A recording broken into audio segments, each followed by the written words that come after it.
So the ulam is, ay, ito na das magad man ang kuan. Ulam paksiw. Ulamian sila basta ibahog na lang. So, kadagos pa naman din. Yeah, yun. Si Yumi. Hi, Gray! Oh, nidolda yun. Oh, wala inyo si Yumi. Oh, kailan na. Yumi, you're back. Are you hungry?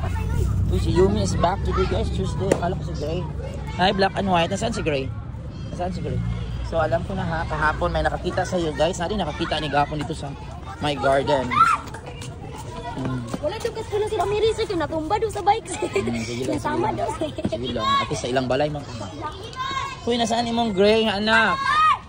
Asan si Gray? Gray! Oh, gigutom na. So, nakakaroon si Mother Yumi.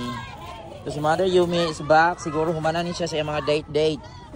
Humanan siya ang date. Yes, naman siya ka-date daw sa garden. Nakitaan din ni gahapon. Nakitaan din kagahapon. Manang wala ka na mahaw.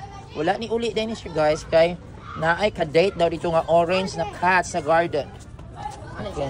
Naadi ay nakitaan. Ay parent nga ni comment. Ha? Dito sa garden. Hindi siya ka-date gahapon sa garden.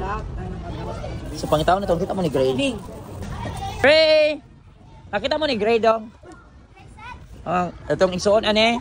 Ay, dara! Oh, from the building. Hala, tulo na sila. So, kompleto na ang mag-ina ngayon. Nagakos si ano sila na sila. Dili mo man ang mother nila. Dili sila nagakos to. Ay, nagakos? Mama dyan to. Normal, masakay sweet, masakay family man na sila. So, kompleto na karon. So, manang date. Hello, man na siguro ang pag-inhit ni Kuan, ni Yumi, kaya nabalik na. So, complete family na sila today. Oh my God. So, wala na ang banabana. Gibiyaan na siya siyang banabana na pod. Ay na po. Oy na pod ano. So, nahumana ang date ni mo gahapon. Nahumana gyud siguro ang iyang hit, no siya ang lawak. Kaya naa siya karon. Sige, pakaunan ta mo. Oh, nanay paksiw yung ulam paksiw. Na guys, pakawain na sa mga ering guys. Nya buntag na nasyatan. Balik na ilang inahan. So, balik na yung inahan guys. Inahay naka-comment na parents na gusto malapitan daw nila si Yumi kahapon sa garden. Nado pa date na Patay! Okay, wala. Pero namahaw na.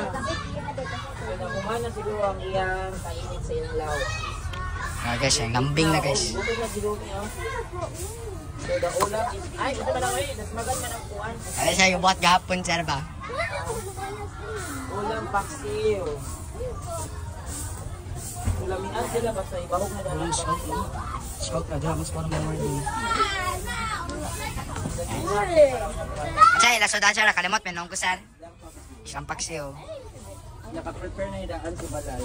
So, thank God, kompleto na sila. So, natakay balik sa ilang dagat, sa ilang kinabuhi. Ikalawan yun na si black and white. Nice. Ay, may adlaw rin siya. Yung kita siya. Agay ako TL. Nara guys, pagkaan na sa mga earring. So karon, ang sudan guys kay isang paksiw, lami kayo. Yan. May ilang kaon guys. Ambot. Gitpor pa man to?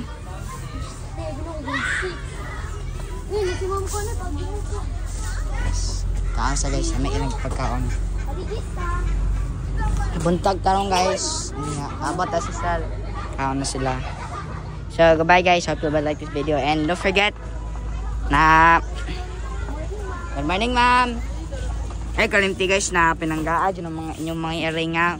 Time like this video guys. So today guys is November 12, 2024 Tuesday. So Mother Yumi is back no darang. Managaon Gray. Managaon namin ang pagkaon guys kay Paksi maputing kaon sa inahan gigutom nagtama si Mother Yumi. Kaya pala wala sa pamahaw ug panihapon si Yumi kahapon guys kay nay nakakita ng parent dito today sa garden siya. Nag-secret siya dito, na siya ka-date daw na orange na cat. So dili lang po na nagtapita-pukan siguro siya dito og lalaki na nakakauban siguro ko si Panda na pwede orange na ibo sila. So nag-rate daw water si Gray. So kung pwede sa kung gutom ang ina, parang siya buntis na siya. Diyos ko, sa plano po kung sa mga anak ni Mother Yumi gamay po, kung isa dapat na ninyo. Ay, yung mga anak ano. Na nakadapa, wakan nyo ni Darin.